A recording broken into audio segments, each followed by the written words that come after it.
up on 6:02, and we begin with campaign 2014 coverage.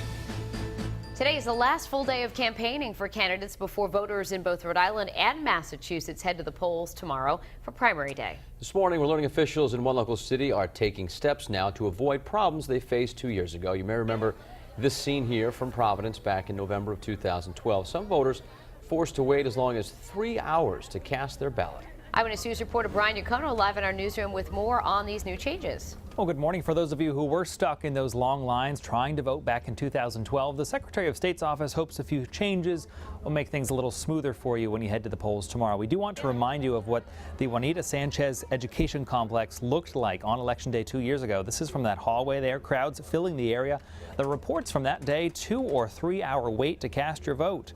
In a report from the Oversight Committee in Rhode Island, they were taking a look at what went wrong 2 years ago, and we've learned the polling place there, it wasn't set up according to the Board of Elections diagram. Well, this year, according to our media partners, the Providence Journal, you'll find voting moving from the cafeteria to the gym, offering a little more space. We also know from the Secretary of State, numbers are being adjusted so fewer people are reporting to the same polling location. Now, I pulled a few pages from that oversight report that we've been looking through this morning.